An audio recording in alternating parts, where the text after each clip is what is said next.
प्रभु यीशु मसीह के नाम से आप सभी को जय मसीह की। और आज परमेश्वर का वचन मैं आपके बीच में लेके आया हूँ आज की शाम, और मैं आपको कुछ बाइबल स्टडी के रूप में बताना चाहता हूँ कि मनुष्य, बाइबल में इस प्रकार लिखा हुआ है कि मनुष्य धोखे में है, और मनुष्य 6 प्रकार के धोखे में है, जो मैं अभी आपको परमेश्वर के वचन से बताने जा रहा हूँ। 6 प्रकार के धोखे हैं जिसमें मनुष्य रहता है। क्या आप उन 6 प्रकार के धोखे में से एक धोखे में से तो नहीं, कि इन 6 प्रकार के धोखे में क्या आप भी कहीं वो स्थान रखते हैं अथवा नहीं? इस बात को आज परमेश्वर के वचन के मार्फत मैं आपको बताना चाहता हूँ मेरे प्रियो। लेकिन उस बताने से पहले कुछ बातों को मैं बताना चाहता हूँ कि यदि आपने मेरा चैनल सब्सक्राइब नहीं किया है तो प्लीज़ बेल आइकन को दबाएं और सब्सक्राइब करें, ताकि और दूसरा ये वचन और लोगों तक भी शेयर करें, ताकि खुदा का कलाम बहुत लोगों तक पहुंचने पाए। आइए, मैं ज़्यादा आपका समय नहीं लेना चाहता हूं, क्योंकि आप जानते हैं आपको क्या करना है कि इस वचन को शेयर करना है, इस वचन को लोगों से कहना है कि आप भी इस चैनल को सब्सक्राइब करें। पास्टर सैमुअल सिमोन जो सब्सक्राइब करें। दूसरी बात यह है कि आप फेसबुक पर पास्टर सैमुअल सिमोन सर्च कर सकते हैं, वहाँ पर भी आपको बहुत से परमेश्वर के वचन मिल जाएंगे। तो प्रभु को धन्यवाद हो। आइए हम परमेश्वर के वचन में चले जो आज है, और वो इस प्रकार करके है। याकूब उसका 1 अध्याय उसके 16 पद में लिखा हुआ है, हे मेरे प्रियो भाइयों धोखा ना खाओ। हे मेरे प्रिय भाइयों धोखा ना खाओ। याकूब इस प्रकार कहते हैं कि मनुष्य से कि तुम धोखा मत खाओ। इसका मतलब आप क्या धोखा खा रहे हैं? जी हाँ, आप और मैं। बहुत से संसार के लोग हैं जो धोखे में हैं। उन कौन किस किस प्रकार के धोखे में हैं? आज जिस 6 प्रकार के धोखे मैं आपको वचन से रखना चाहता हूँ, जो वचन में लिखा हुआ है कि इन धोखों से यदि आप बचेंगे तो आप परमेश्वर के पुत्र कहलाएंगे। यदि आप धोखों से बचेंगे तो इन अंतिम दिनों में मैं आपको बताना चाहता हूँ कि आप ही जन्नत में जाने के लायक बन जाएंगे। ये 6 प्रकार के धोखे जो मनुष्य 6 प्रकार के धोखे में है, वो कौन कौन से धोखे हैं आइए मैं बताना चाहता हूँ। पहला धोखा, याकूब उसका 1 अध्याय उसका 26 वचन। याकूब 1 अध्याय 26 वचन में पहला धोखा मिलेगा आपको। यदि कोई अपने आप को भक्त समझे और अपनी जीभ पर लगाम ना दे तो अपने हृदय को धोखा देता है, तो उसकी भक्ति व्यर्थ है। पहला धोखा क्या है कि मनुष्य समझता है कि मैं धर्मी हूँ। वचन में लिखा हुआ है यदि कोई अपने आप को भक्त समझे। बहुत से लोग समझ रहे हैं कि मैं बहुत भक्त हूँ, मैं प्रार्थना करता हूँ, सुबह करता हूँ, शाम करता हूँ, कभी कभी फेसबुक पर भी प्रार्थना करता हूँ और लोगों से प्रार्थना करके दिखाता हूँ मैं भक्त हूँ। बट ऐसा लिखा हुआ है यदि भक्त समझे और अपनी जीभ पर लगाम ना दे तो अपने आप को धोखा देता है। इसका मतलब मनुष्य समझता है कि मैं तो धर्मी व्यक्ति हूँ। नहीं, अगर आप जीभ पर लगाम नहीं दे रहे और अपने आप को धर्मी समझ रहे हैं तो ये आप धोखे में है। ये पहला धोखा है। आइए हम दूसरा धोखा जानेंगे कौन सा है। बाइबल में यूहन्ना की पत्री जो आपको मिलेगा, पहला यूहन्ना जो पत्री आपको मिलेगा, उस पहले यूहन्ना में कुछ इस प्रकार लिखा हुआ है। यूहन्ना उसकी पहली पत्री उसका 8 वचन में लिखा हुआ है, यदि हम अपने आप को कहें कि हम में कुछ पाप नहीं तो अपने आप को धोखा देते हैं। इसका मतलब दूसरा धोखा क्या है? मनुष्य समझे कि मैं पापी नहीं हूँ, मैं प्रभु भोज लेता हूँ, दशमांश देता हूँ, परमेश्वर के चर्च पे जाता हूँ, अन्य भाषा भी बोलता हूँ, घुटने टेक कर प्रार्थना करता हूँ, लेकिन मैं पापी मनुष्य नहीं। जी हाँ मेरे प्रियो, ये दूसरा पाप क्या है? पहला पाप कि धर्मी, मैं धर्मी हूँ, इस बार का धोखा। दूसरा धोखा क्या है कि मुझ में कोई पाप नहीं। वचन में लिखा हुआ अपने आप को धोखा देता है। यदि कोई कहता है कि मुझ में कोई पाप नहीं, तो अगर आप सोच रहे हैं आप में कोई पाप नहीं, जी, क्योंकि मनुष्य पाप का पुतला है।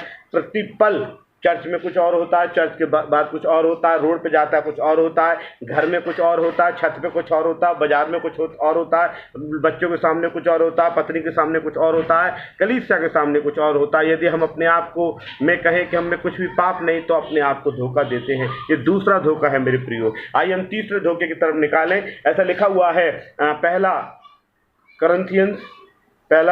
कुरिन्थियों उसका 3 अध्याय और उसका 18 वचन इस प्रकार लिखा हुआ है, कोई अपने आप को धोखा न दे। पहले ही पौलुस बता रहे हैं, कोई अपने आप को धोखा न दे। तुम में से कोई इस संसार में अपने आप को ज्ञानी ना समझे और जो मूर्ख बने कि ज्ञानी हो जाए। इसका मतलब यदि मनुष्य अपने आप को सोचता है कि मैं बहुत ज़्यादा ज्ञानी हूँ तो उसका मतलब वो भी अपने आप को धोखे में है। मैं रिपीट करा रहा हूँ। पहला धोखा कि मैं धर्मी हूँ, दूसरा धोखा कि मुझ में कोई पाप नहीं, तीसरा धोखा कि मैं बहुत ज़्यादा ज्ञानी हूँ, मैं बहुत ज़्यादा पढ़ा लिखा हूँ। वचन में लिखा हुआ है इस संसार का ज्ञान परमेश्वर की नज़र में कूड़ा करकट है। पौलुस ने भी संसार के ज्ञान को नकार दिया। आज बहुत से लोग बड़ी बड़ी डिग्रियां करे हुए हैं, आज बहुत से लोग बड़े बड़े ओहदों पर बैठे हुए हैं, सोचते हैं मैं ज्ञानी हूं, लेकिन मैं बताना चाहता हूं इस संसार का ज्ञान खुदा की नज़र में मेरे प्रियो अधूरा है। यदि आप इस संसार में ज्ञानी हैं तो इसका मतलब अपने आप को सोच रहे हैं कि मैं ज्ञानी हूँ, तो उस वचन में लिखा हुआ है वो मूर्ख है, वो अपने आप को धोखा देता है यदि वो सोचता है कि मैं ज्ञानी हूँ। आज यूट्यूब पर, फेसबुक पर तमाम ज्ञानियों की भरमार है, और ज्ञानी अपने बुद्धि के अनुसार, परमेश्वर की आत्मा से नहीं मेरे प्रिय, बुद्धि के अनुसार वचन को बना रहे हैं, ऐसे ऐसे टॉपिक के साथ वचन को बना रहे हैं। मैं ये कहता हूँ वचन बनाना कोई गलत नहीं है, लेकिन वो सोचते हैं कि मैं ही ज्ञानी हूँ। और आपको देखेंगे यूट्यूब पर कई आपको ऐसे चैनल्स मिल जाएंगे, कई ऐसे पास्टर्स और लोग मिल जाएंगे जो कभी कभी कहते हैं हम सही है, हम सही है। एक ने तो ये भी वीडियो बना दिया है कि मेरे मतलब फेसबुक पर और यूट्यूब पर आकर कोई कमेंट ना करे, क्योंकि उन्होंने सिर्फ सोच रखा है कि मुझसे ज़्यादा कोई ज्ञानी नहीं है। इसलिए तीसरा धोखा क्या है कि मैं ज्ञानी हूँ। और ये चौथा धोखा मैं आपको बताना चाहता हूँ। Praise the Lord. चौथा धोखा मैं आपको बताना चाहता हूँ, गलातियों की किताब उसका 6वां अध्याय उसका 3 वचन में लिखा हुआ है, क्योंकि यदि कोई कुछ ना होने पर भी अपने आप को कुछ समझता है तो अपने आप को धोखा देता है। आज कुछ लोग समझते हैं मैं कुछ हूँ, मैं एक बड़ी पद पे हूँ, मैं बहुत बड़ा पास्टर हूँ, मैं बहुत बड़ा मैनेजर हूँ, मैं बहुत बड़ा डायरेक्टर हूँ, मैं ये हूँ, मैं वो हूँ, मैं पत्रकार हूँ, और मुझसे ज़्यादा कुछ मेरे बराबर कोई ठहर नहीं सकता। तो वचन में लिखा हुआ वो भी धोखे में है। यदि कुछ समझता, वो अपने आप को लिखा हुआ है, अपने आप को कुछ समझता है तो अपने आप को धोखा देता है। अपने आप को कुछ समझता है, गलातियों 6:3, अगर अपने आप को समझता है तो कुछ धोखा देता है। आप कुछ समझते हैं मैं कुछ हूँ? नहीं, जो भी है खुदा है, जो भी है सर्वसर्वा मालिक खुदा है, और हम सब उसके हाथों की कठपुतलियाँ हैं। वो जैसे चाहे हमें इस्तेमाल करे मेरे प्रियो। अगर आपको परमेश्वर ने अधिकारी बना के रखा है, खुदा को शुक्र करिए कि परमेश्वर ने आपको अधिकारी बनाया है और आपको इसी रीति से इस्तेमाल करना चाहता है। यदि आपको पास्टर बनाया है तो आप शुक्र कीजिए कि मैं लोगों के बीच में सेवकाई करने के लिए परमेश्वर ने मुझे रखा है। यदि आप अपने आप में, परमेश्वर ने वचन में लिखा हुआ है, अपने आप को धोखा ना दे। यदि आप समझते मैं कुछ हूँ तो समझ धोखा दे रहे हैं।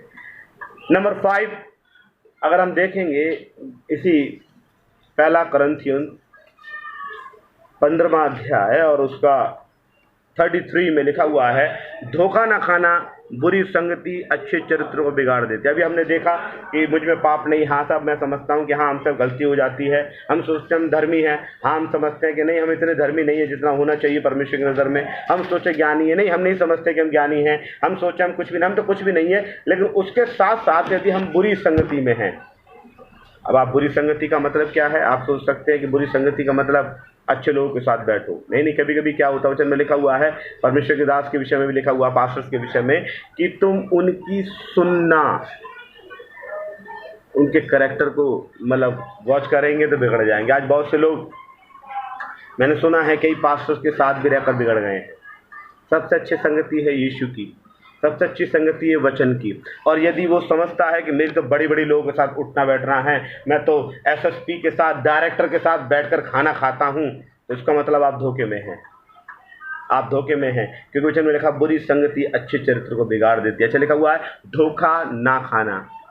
अभी हम कभी कभी पास्टर लोग प्रचार करते हैं बुरी संगति अच्छे चरित्र को बिगाड़ देती है, लेकिन उसका पहला लाइन लिखा हुआ है धोखा ना खाना। इस विषय को हम भूल जाते हैं। मेरे प्रियो, ये विषय है कि हम, परमेश्वर बताना चाहता है कि हम धोखा ना खाएं। Praise the Lord. एक वचन और मैं बताना चाहता हूँ उसके बाद। ये 5वां पॉइंट क्या है कि हम बुरी संगति में हैं, तो इसका मतलब पर हम अभी तक हम धोखे में हैं। 6 जो है वो क्या है, हम निकालेंगे याकूब की किताब उसका 1 अध्याय और उसका 22वां वचन। कुछ इस प्रकार लिखा हुआ है, परंतु वचन पर चलने वाले बनो, केवल सुनने ही वाले नहीं जो अपने आप को धोखा देते। इसका मतलब यदि वचन को फॉलो नहीं करते, वचन को सुनते हैं चर्च जाके, यूट्यूब पे, फेसबुक पे, आप अदर माध्यम से भी वचन को सुन रहे हैं और बोल रहे हैं आप बहुत अच्छा, बहुत अच्छा। एक बार क्या हुआ कि मैं एक झांसी में, एक शहर है, वहाँ पे प्रीच कर रहा था, और प्रार्थना के बाद एक महिला मेरे पास आई। उन्होंने बोला भाई साहब आपने बहुत अच्छा वचन दिया। उसके बाद दूसरा व्यक्ति आया, उसने बोला बहुत अच्छा वचन दिया। फिर वो महिला फिर दोपहर में लंच के समय चर्च के बाद उन्होंने वो मुझसे फिर ताली ताली बजा के बोला, वेरी गुड पास्टर, बहुत अच्छा वचन दिया। मुझे बहुत उत्साहित हो गया मैंने बोला, सिस्टर आपको कौन सा वचन अच्छा लगा, क्या बात अच्छी लगी? उन्होंने बोला सारा ही वचन अच्छा था, इसका मतलब उनको कुछ नहीं अच्छा लगा, वो खामा मुझे भी धोखे में रख रहे थे। तो कहने का मतलब ये नहीं था कि क्योंकि वो सुन रहे थे और उन्हें क्या सुना गया वो भूल गए, मैंने क्या प्रचार किया वो चर्च में वो भूल गए, और बाद में कहने लगे आप ऐसा ठीक है, बस क्योंकि वचन में लिखा हुआ है वो अपने आप को धोखा देता है जो वचन को फॉलो नहीं करता, केवल सुनता है। इसलिए मेरे प्रियो, यदि आप इन धोखे में हैं तो मैं आपको सावधान कराना चाहता हूं कि आप इन धोखों से बाहर निकल आएँ, ताकि आप परमेश्वर के सिद्ध और सिद्ध विश्वासी कहलाने पाएँ। वो क्या धोखा है? पहला धोखा, लोग समझे मैं धर्मी हूँ, याकूब 1:26। दूसरा धोखा कि मुझ में पाप नहीं, पहला यूहन्ना 1:8। तीसरा धोखा कि मैं ज्ञानी हूँ। आजकल इस बात को ज़्यादा लोग दिमाग में ले रहे हैं। पहला कुरिन्थियों 3:18 में लोग सोचते हैं ज्ञानी, अपने आप को धोखा देते हैं अगर वो सोचते हैं मैं ज्ञानी हूँ। गलातियों 6:3 में लिखा, यदि कुछ अपने आप को सोचते मैं कुछ हूँ, अरे भाई नथिंग, कुछ भी नहीं है। बड़े बड़े लोग आए चले गए। गलातियों 6:3।